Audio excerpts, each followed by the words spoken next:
أعوذ بالله من الشيطان الرجيم بسم الله الرحمن الرحيم السلام عليكم ورحمة الله تعالى وبركاته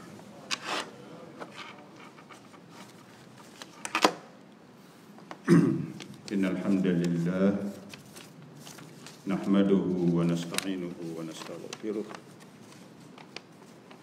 ونعوذ بالله من شرور أنفسنا ومن سيئات أعمالنا من يهده الله فلا مضل له ومن يضلل فلا هادي له وأشهد أن لا إله إلا الله وحده لا شريك له وأشهد أن محمدا عبد الله ورسوله أما بعد قال رب اشرح لي صدري ويسر لي أمري واحلل عقدة من لساني يفقهوا قولي سبحانك لا علم لنا إلا ما علمتنا إنك أنت العليم الحكيم ولا حول ولا قوة إلا بالله العلي العظيم اللهم آمين. Yang dimuliakan Tuan Imam Bilal, Tuan Pengerusi Surau, Jawatan Kuasa Surau, Muslimin dan Muslimat, sahabat-sahabat yang dikasihi oleh Allah Subhanahu wa taala.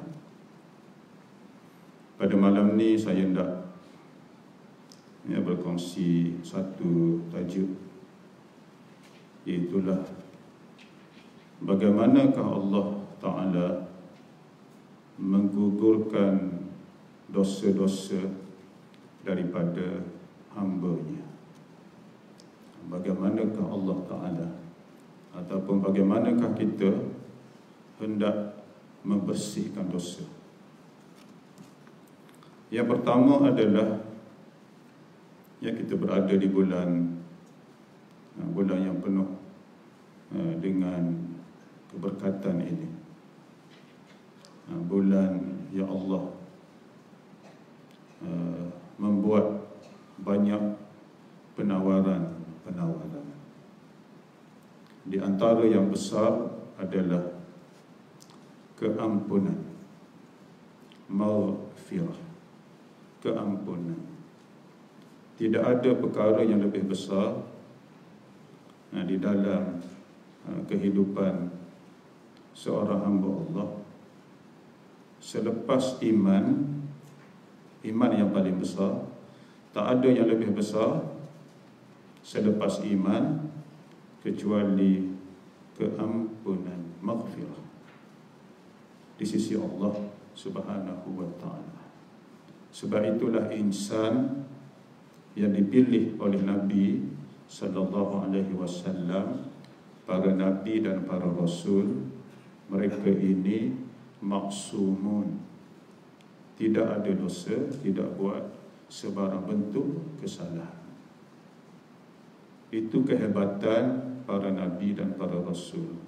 Kita bukan nabi, bukan rasul, banyak dosa, banyak kesilapan, banyak maksiat yang makhluk kita lakukan. Lalu Allah mengurniakan kepada kita selepas iman diberi keampunan. Dengan arti tanpa iman tak ada keampunan. Tidak ada keampunan kepada orang-orang kafir. Keampunan hanya selepas keimanan yang besar. Dan kita sudah dipilih oleh Allah Ta'ala untuk diberikan iman. Tunggu maghfirah. Tunggu maghfirah. Tidak ada benda yang hebat yang boleh duduk di dalam hati kita melainkan iman.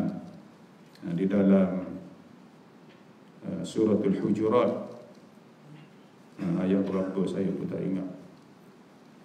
Walakin Allah habbaba ilaikumul iman wa zayyanahu fi qulubikum. Suratul Hujurat. Satu ayat yang sebelum itu ada ayatnya. Tetapi Allah Ta'ala memberikan kecintaan memberi kecintaan kepada kamu terhadap iman, dan Allah menghiasinya ke dalam hati-hati kamu. Kemudian Allah menyambung, wa karraha ilaikumul kufra wal fusuqa wal isyan. Dan Allah menanamkan rasa benci ke dalam hati kamu terhadap kekufuran, kefasikan, dan juga kemaksiatan ataupun derhaka kepada Allah. Lalu yang besar, iman. Selepas iman, maghfirah. Apa jalan, cara untuk mendapat maghfirah? Yang pertama ialah at-taubah wal istighfar. Itu langkah pertama. At-taubah, bertaubat, wal istighfar, dan banyak beristighfar, sehingga akan menjadi amalan Nabi sallallahu alaihi wasallam. Setiap kali selepas solat fardu, Nabi tidak pernah lupa untuk beristighfar. Paling kurang 3 kali selepas solat fardu, menjadi wirid harian baginda sallallahu alaihi wasallam. Paling kurangnya Nabi beristighfar, astaghfirullah, astaghfirullah, astaghfirullah, paling kurang. Dan ada lafaz-lafaz yang lainnya, astaghfirullahalazim, ataupun astaghfirullahalazim alladzi la ilaha illa huwal hayyul qayyum wa atubu ilaih, ataupun huwal hayyul qayyum wa atubu ilaih. Dua-dua lafaz betul. Tengok kesungguhan, kegigihan, junjungan besar baginda sallallahu alaihi wasallam. Supaya apa? Supaya menjadi ikutan kepada umat. Dengan arti baginda sallallahu alaihi wasallam dak supaya kita ni sentiasa beristighfar. Pasal apa? Tujuannya boleh menyuci dosa hamba, boleh membasuh dosa hamba, bertaubat dan beristighfar.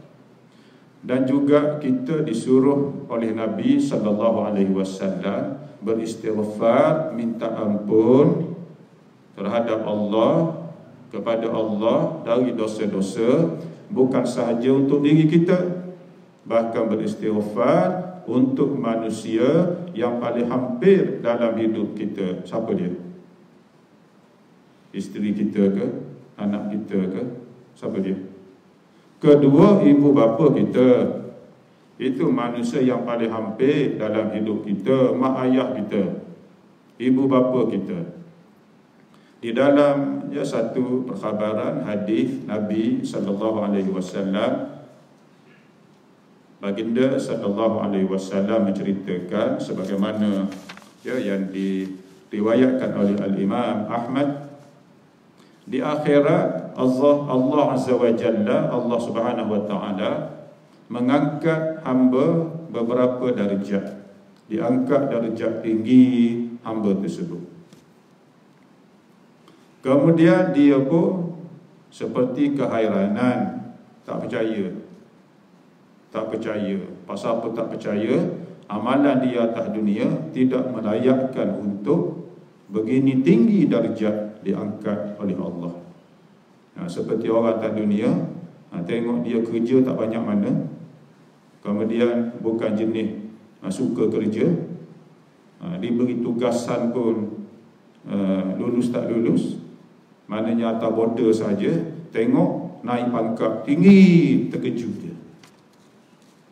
Jadi manusia, hamba Allah yang soleh tadi, diangkat tinggi darjat oleh Allah dalam surga. Fayaqulu, dia pun tanya kepada Allah dengan penuh kehairanan, ya Rabbi, wahai Tuhanku, anna li hadhihi, daripada mana ni darjat tinggi diangkat oleh kamu ya Allah? Daripada mana, amalan apakah? Lalu Allah pun menjawab, fayaqul bistighfari waladika laka. Ini hasil dari istighfar anak kamu untuk kamu. Tengok kehebatan istighfar. Bukan sahaja menggugurkan dosa yang beristighfar, bahkan jika ditambah lagi wali-wali daya, boleh menggugurkan dosa mak ayah kita, sama ada yang masih hidup ataupun yang sudah meninggal dunia, lebih-lebih lagi. Lalu kita disuruh supaya beristighfar sebagai tanda anak yang saleh. Astaghfirullahalazim li wali walidayya, bagi aku ya Allah dan untuk kedua ibu bapaku, sebagai tanda anak yang saleh. Dan kita boleh tambah wali ashabil huquqi alayya wali jami'il muslimin wal muslimat wal mu'minin wal mu'minat al ahya'i minhum wal amwat. Bagi aku ya Allah, kedua ibu bapaku ya Allah, dan wali ashabil huquqi alayya. Apa makna tu? Ialah bagi semua yang kita tak sempat nak sebut. Anak beranak kita, isteri kita, jiran tetangga kita, rakan kerja kita, sahabat kita, guru-guru kita, siapa yang kita kenal, siapa yang tidak kenal. Semua tu, jiran tetangga, sampai semua sekali. Tak larat nak sebut semua. Kita pun sebut wali ashabil huquqi alayya. Kemudian kita tambah lagi sebagai penguatnya dengan arti hendaknya kita kepada keampunan Allah. Kita tambah untuk seluruh muslimin dan muslimat, seluruh mukminin dan mukminat, sama ada yang masih hidup, lebih-lebih lagi yang sudah meninggal dunia. Tengok kehebatan istighfar, kehebatan kita ini bertaubat kepada Allah Subhanahu wa ta'ala. Sahabat-sahabat yang dikasihi oleh Allah ya Subhanahu wa ta'ala, kata sebahagian di dalam sebuah athar, sebuah athar, likulli da'in dawa, setiap penyakit itu ada ubatnya. Sebahagian menyebut ini lafaz hadis, sebahagiannya sebut sebagai athar. Athar maknanya mungkin lafaz hadis ataupun kata-kata para sahabat ataupun tabi'in. Athar lebih umum berbanding disebut hadis nabawi. Likulli da'in dawa, setiap penyakit itu ada penawarnya. Wa dawa'udz dzunub al-istighfar, dan penawar bagi dosa itu adalah banyak beristighfar. Maknanya boleh mengobati dosa hamba dengan arti banyak beristighfar kepada Allah. Astaghfirullahalazim li wali walidayya wali ashabil huquqi alayya wali jami'il muslimin wal muslimat wal mu'minina wal mu'minat al ahya'i minhum wal amwat. Perkara yang kedua yang boleh menggugurkan dosa adalah amal ibadat yang kita lakukan. Amal ibadat di samping boleh menjana pahala, dia ni boleh menggugurkan dosa. Ya, kita dipilih oleh Allah berada di bulan Ramadan, bulan kita menggandakan amal ibadat. Ibadat fardu memang dah sudah begitu keadaannya, tak ada dibanyakkan ibadat fardu. Zuhur satu hari sekali saja, 4 rakaat saja. Bulan Ramadan ustaz kata digandakan, dibuat 10 rakaat, tak boleh. Itu dah sudah ditentukan caranya, keadaannya, rakaatnya, bilangannya. Yang digandakan itu adalah ibadat-ibadat sunat yang tidak ditentukan bilangannya, ataupun ibadat sunat yang sebelum ini kita lihat untuk melakukannya di bulan Ramadan, kita buat, kita banyakkan. Kalau sebelum ini tak banyak kita buat, di bulan Ramadan digandakan. Contoh mudah, solat sunat qabliyah, ba'diyah. Kalau sebelum ni kita tak berapa rajin untuk buat di bulan Ramadan, buat. Kalau sebelum ni dah buat dah, cuma buat 2 rakaat zuhur qabliyah, kemudian ba'diyah 2 rakaat. Di bulan Ramadan tambah 2 lagi, jadi 4 qabliyah dan 4 ba'diyah.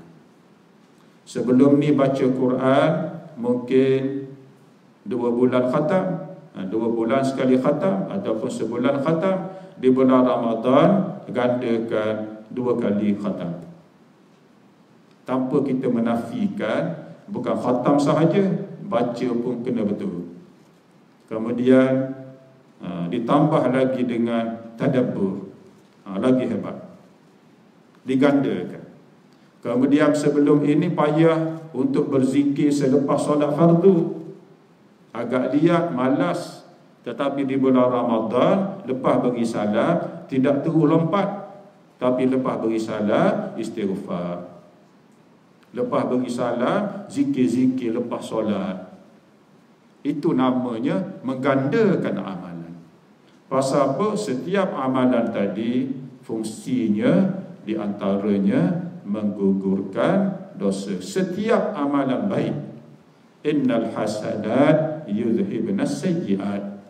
Sesungguhnya setiap amal baik itu di antaranya menghilangkan dosa, digugurkan. Kalau kita belajar bab ambil wuduk, sudahlah diterangkan oleh Nabi SAW, setiap kali kita basuh anggota wuduk, gugurnya dosa bersama air basuhan wuduk, sehingga ketitisan air yang terakhir daripada anggota kita gugur dosa. Itu baru ambil wuduk, tidak solat lagi, berzikir lagi, berdoa lagi, beristighfar lagi. Semua itu boleh basuh semua dosa hamba-hamba Allah Subhanahu wa ta'ala. Dan yang ketiga, sahabat-sahabat yang dikasihi Allah Subhanahu wa ta'ala, ialah termasuk dalam bab doa juga, tetapi dia panggil doa sirri, doa khafi, yang tersembunyi, yang ada di dalam hati. Tak ada siapa tahu, tak ada siapa dengar doa ini, hanya kita dengan Allah Ta'ala. Iaitulah apa dia? Ada dalam hati hamba Allah sifat al-khawfu wal-raja. Itu berbentuk doa, tetapi doa sirri, rahsia dia di antara dia dan Allah. Ada seorang sahabat jatuh sakit, sebagaimana yang diceritakan oleh Anas bin Malik, hadis riwayat Al-Imam At-Tirmizi. Ada seorang pemuda jatuh sakit, Nabi pergi ziarah.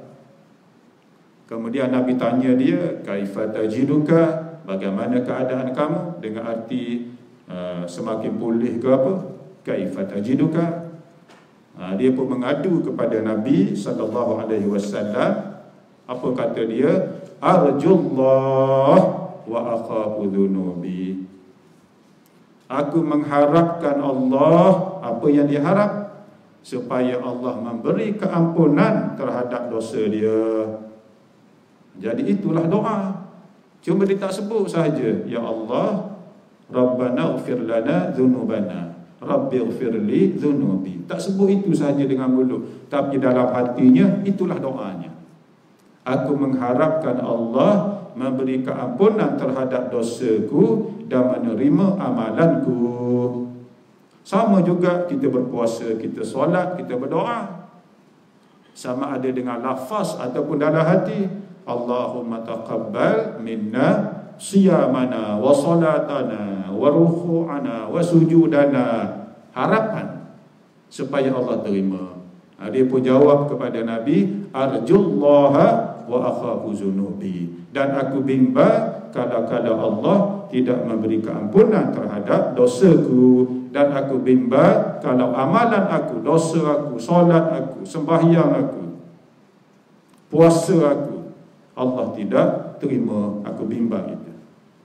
Lalu bila begitu jawapan pemuda tadi kepada baginda sallallahu alaihi wasallam, apa kata Nabi? La yajtami'ani fi qalbi 'abdin fi hadzal mawtin illa a'tahu Allahu ma yarju wa ammanahu mimma yakhaf.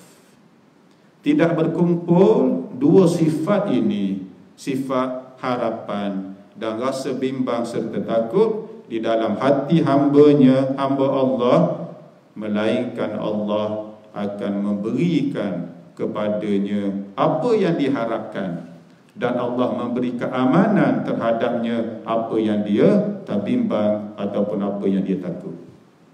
Jadi itulah ya sahabat-sahabat sekalian yang kita harapkan sepanjang bulan Ramadan.